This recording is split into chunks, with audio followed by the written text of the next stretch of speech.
अस्सलाम वालेकुम अज़ीज़ तलबा।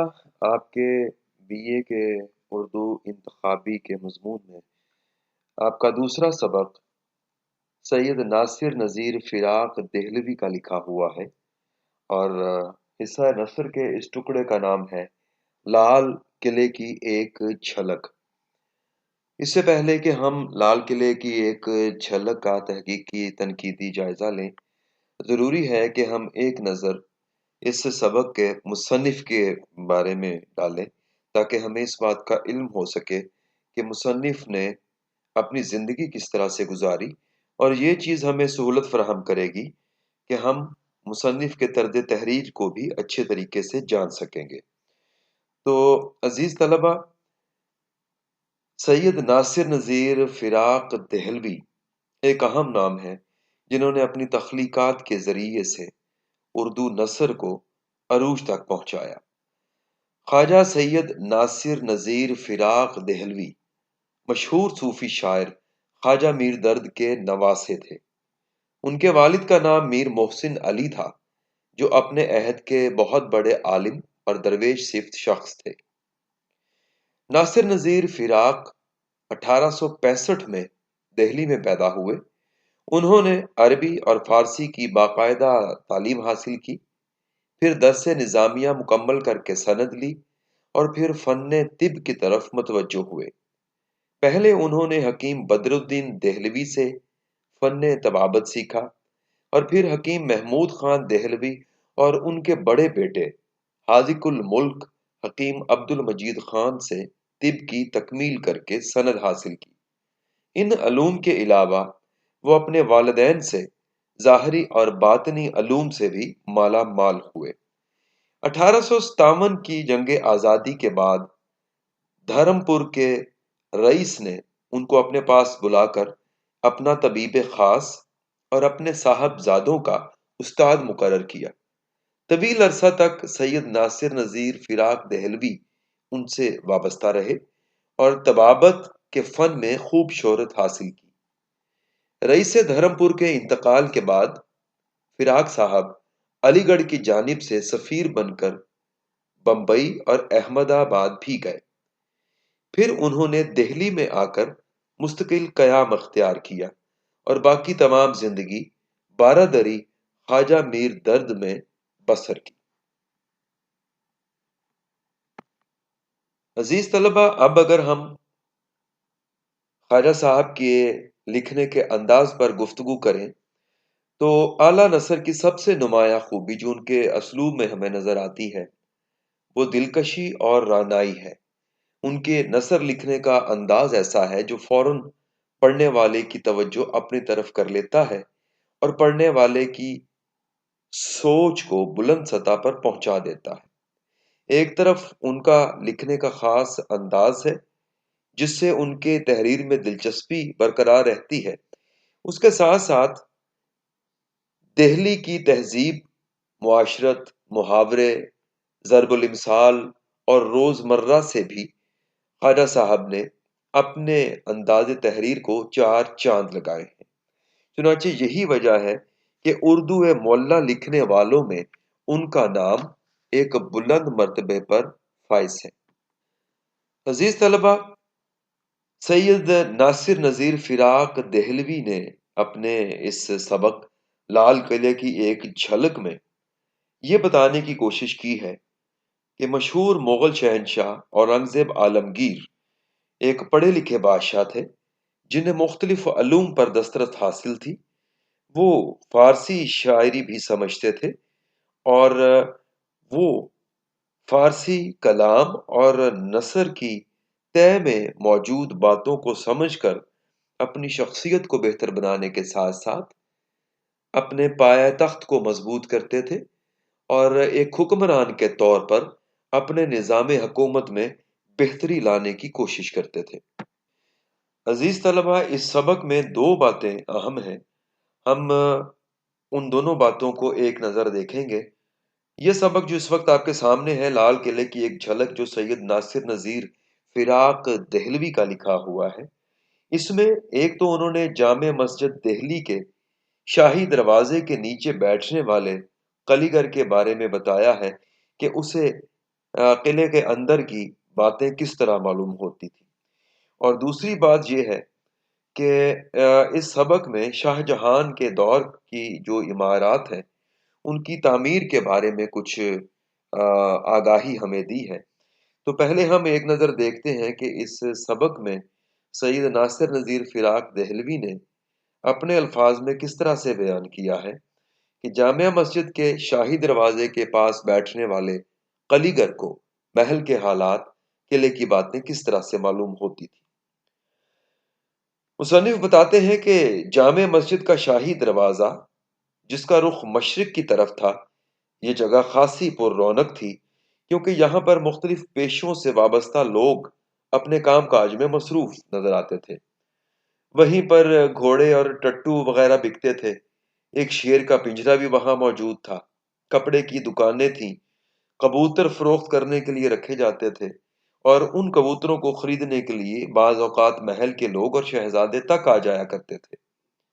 وہیں پر مشہور بزرگ سرمد کی قبر کے قریب ایک کلیگر برتن کلی کرنے والا بظاہر تو اپنے کام کاج میں مصروف رہتا تھا، لیکن اس کے ساتھ ساتھ اس کے کان وہاں سے گزرنے والے، آنے جانے والے ہر شخص کی باتوں پر بھی لگے رہتے تھے جو قلعے کی اندرونی اور خفیہ باتیں کرتے ہوئے وہاں سے گزرتے تھے، کیونکہ اس کا ٹھکانہ عین گزرگاہ پر تھا۔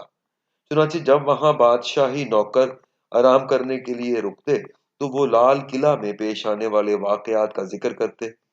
کلیگر ان باتوں کے علاوہ بادشاہ سلامت، وہاں کے انتظامی عہدیداران یا حکیم احسن اللہ خان کے بارے میں بھی مختلف باتیں غور سے سنتا تھا، اور وہ پھر ان باتوں کو اور خوبصورت بنانے کے لیے اپنی طرف سے اس میں کچھ مسالے ڈال دیتا، کچھ باتوں کو لچھے دار بنا دیتا، اور جب یہی باتیں وہ دوسروں کو سناتا تو سب حیران رہ جاتے اور دانتوں میں انگلیاں داب لاتے کہ اسے محل کی، قلعے کی ان اندرونی اور خاص الخاص خفیہ اور اہم باتوں کا کیسے پتہ چلتا ہے، اور وہ کن ذریعے سے یہ ساری باتیں، یہ ساری معلومات حاصل کرتا ہے، حالانکہ وہ تو صرف اور صرف آنے جانے والے لوگوں کی باتوں کو سنتا تھا۔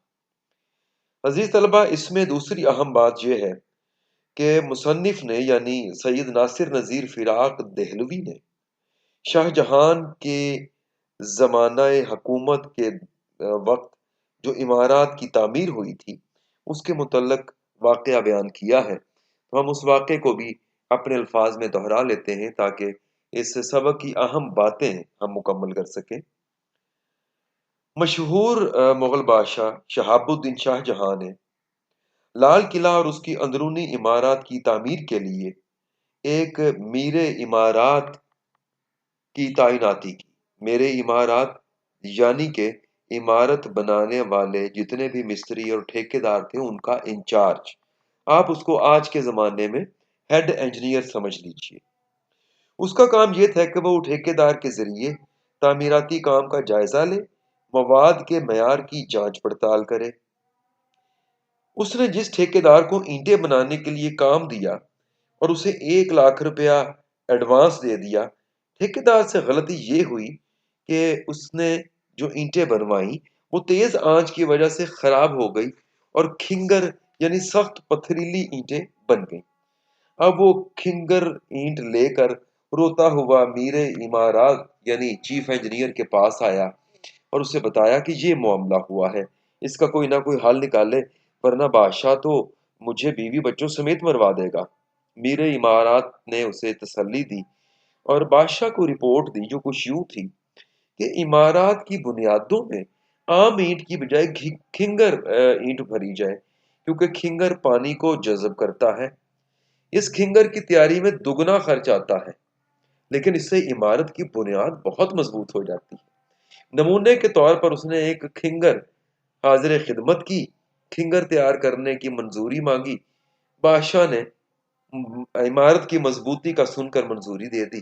چنانچہ میر عمارات نے ٹھیکیدار سے کہا کہ پہلے 1,00,000 کھنگر کا نقصان لو اور 1,00,000 کے بدلے لیتے رہو اور صرف کھنگر تیار کرتے رہو۔ گویا کہ اس شخص نے अपनी अक्लमंदी से ये मसला हल कर दिया। दो एक बातें अजीज तलबा यहाँ पर बतानी ज़रूरी हैं। सैयद नासिर फिराक की 3 अहम तसानीफ के नाम बताऊंगा। दिल्ली का आखिरी दीदार, लाल किला की एक झलक और मज़ामीने फिराक। इस सबक में टीटरी एक परिंदा है, उसके बारे में लाल किले की बेगमें कुछ अकीदा रखती थी। वो ये था कि वो समझती थी कि टीटरी के हल्क में एक छेद है, सुराख है, और जब ये पानी पीती है तो बाहर निकल आता है, और ये गरीब चिड़िया सी प्यासी रह जाती है, और सारी उम्र ये कहते हुए इसकी गुजर जाती है कि मैं टीटरी हूँ, प्यासी हूँ, ये प्यासी ही मर जाती है। इसी सबक में सैयद नासिर नज़ीर फिराक ने कोयल के बारे में बताया है कि ये आम खाने की ख्वाहिश में चीख चीख कर गीत गाती है, और जब कभी आम पक जाता है तो इसके मुंह के किनारे यानी बाछें पक जाती हैं और कोयल आम खाने से महरूम रहती है। इसी में एक और अहम बात बताई है मुसन्निफ ने। मलिक जीनत महल ने भेड़िए के बारे में एक बात की है इस सबक में, और कहा है कि ये बरगे 12 दीदा कहलाता है। तो क्या इसकी भेड़िए की 12 आंखें होती हैं? हालांकि गुर्गे 12 दीदा से मुराद है कि वो भेड़िया जो 12 दीदा यानी बारिश में 12 में भीगा हुआ हो। एक और बात है जो इसमें उन्होंने बात बयान की है कि मौलवी इमाम अली ने अंग्रेजी अदालत में महबूब अली खान के खिलाफ 25,000 रकम का मुकदमा दर्ज किया था। बादशाह सलामत बागियों के बारे में कहते थे कि ये मेरे कान पूर्बियों के 2 उगालदान हैं। पूर्वी सिपाही लाल किला में बादशाह को बढ़ऊ कहते थे, यानी एक बड़ा कह लीजिए। लाल किला की एक झलक के बारे में पूछा जा सकता है कि वहां पर उसके शाही किले के करीब क्या फरोख्त होता था, वो हम आपको बता चुके। लाल किला की एक झलक में एक कारीगर था, कलीगर। वो किस दरवाजे में छत्ते में बैठकर काम करता था, तो उसे शाही दरवाजा या लाहौरी दरवाजा कहा जाता था। औरंगजेब आलमगीर जो है उसने किन शायरों के दीवान को मदरसों मकतबों में पढ़ाने पर पाबंदी आयद कर दी थी? वो ख्वाजा हाफिज शिराजी थे, और पाबंदी लगाने की वजह थी क्योंकि बच्चों की समझ में ख्वाजा हाफिज शिराजी की जो पेचीदा बातें हैं वो उसको नहीं समझ सकते थे। इसलिए छोटी क्लास के बच्चे जो हैं उनको हाफिज शिराजी का फारसी कलाम पढ़ाने पर पाबंदी लगा दी गई थी। अब एक और बात इसमें सुन लीजिए कि शाहजहां ने लाल किले की इमारतें बनवाने के लिए कौन से पत्थर मंगवाए। वो पत्थर संगे मरमर थे, संगे सुर्ख थे, संगे स्याह थे। उसके अलावा संगे बासी भी उसने मंगवाए थे। लाल किला के झलक के आखिरी पैराग्राफ में मुसन्निफ ने कुछ पेशावरों के, कुछ कामकाज करने वालों के नाम गिनवाए हैं कि वो क्या थे, क्या करते थे। तो वो तरकारी फरोश, गोश्त फरोश, मेवा फरोश, कसीरा गंदमी, तांबा फरोश, मोची थे, पट्टी के मटके बेचने वाले, ठल्लियां और सुराही बेचने वाले, उपले का ईंधन बेचने वाले, हलवाई और बिसाती जो हैं वो उस जगह पर अपनी बनाई हुई चीजें जो हैं वो बेचा करते थे। तो अजीज तलबा, इस सबक को अच्छी तरह से देख लीजिए। यहाँ पर ये बताना आपको ज़रूरी है कि आपको मुसन्निफ यानी सैयद नासिर नज़ीर फिराक देहलवी की ज़िंदगी के हालात के बारे में भी पूछा जा सकता है, और इसका तनकीदी, इस सबक का तनकीदी जायज़ा लिया जा सकता है। तनकीदी जायज़ा खुलासा हरगिज़ नहीं होता, बल्कि यहाँ पर आप इस सबक के बारे में अपने ख़यालात का इज़हार करते हैं और उस सबक में मौजूद पेचीदा बातों पर तज्ज़िया करते हैं। ये खुलासे के अंदाज में, सादा अंदाज में लिखने वाला सवाल नहीं हुआ करता। आपको चाहिए कि इस सबक का तनकीदी जायज़ा या इसके सवालात को तैयार कीजिए, ताकि अगर आपसे इस सबक का लाल किले की एक झलक का तनकीदी जायज़ा लिया जाए तो उसको खुलासा की शक्ल में लिखने की बजाय आप उसका तज्ज़िया करें, उस पे बहस करें, उस सबक में मौजूद मुख्तलिफ पहलुओं पर अपनी राय का इजहार करें। ये ज़रूरी है। दूसरा इसमें से अहम बात ये पूछी जा सकती है कि आपको एक पैराग्राफ दिया जाएगा और आपको उस पैराग्राफ की तशरीह करनी है। इसका अंदाज भी तज्ज़िये का होना चाहिए। सिर्फ ये नहीं कि आप पैराग्राफ को देख के इम्तिहानी पर्चे में से देख के उसको जवाबी कॉपी पर लिख दें। इस तरह से आपको बिल्कुल नंबर नहीं मिलेंगे।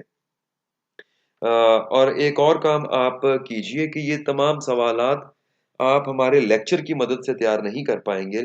इसके लिए आपके पास किताब का या गाइड बुक का होना ज़रूरी है, जो आपके ग्रुप में हम शेयर कर चुके हैं।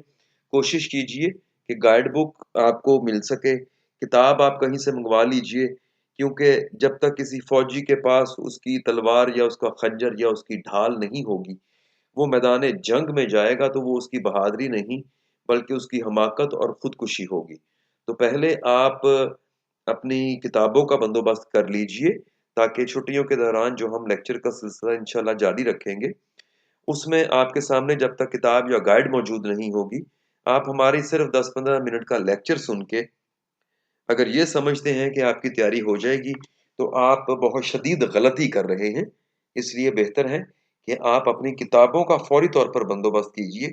उसी सूरत में हमारे दिए गए लेक्चर आपके लिए फ़ायदेमंद साबित हो सकते हैं कि हमारा लेक्चर सुनते हुए आपके सामने आपकी गाइड या आपकी किताब खुली हो, तभी आपके लिए हमारा लेक्चर फ़ायदेमंद होगा। कोशिश कीजिए ये लेक्चर दूसरे दोस्तों तक भी पहुंचाइए और अपने इन दिनों को ज़ाया मत कीजिए। ये लेक्चर्स जो हैं ये इंशाल्लाह तरतीब से आप तक पहुंचते रहेंगे और आप फौरी तौर पे बंदोबस्त कीजिए अपनी किताबों को मंगवाने का, क्योंकि इंशाल्लाह हम जितना सबक आपको पढ़ाएंगे जनवरी के आखिर तक, हम जनवरी के शुरू में दिसंबर के आखिर तक जो आप पढ़ेंगे, दिसंबर के शुरू में हम उसके टेस्ट का सिलसिला शुरू करेंगे। तो कोशिश कीजिए कि आप जल्द अज जल्द किताब के जो छापने वाली कंपनी है उससे राब्ता कीजिए। यहाँ जो बुक स्टोर है साहिवाल में, उनको जाके आप मिलिए, उनसे राब्ता कीजिए और उन्हें कहें कि आपको मंगवा दें किताबें, या बराह रास्त आप किताब छापने वाले को फ़ोन करके फौरी तौर पे अपनी किताबों का बंदोबस्त कीजिए, क्योंकि उसके बगैर हमारे लेक्चर आपके लिए कारआमद नहीं होंगे। हमारी दुआएं बेटा आपके साथ हैं। अल्लाह आपका हामी और नासिर हो।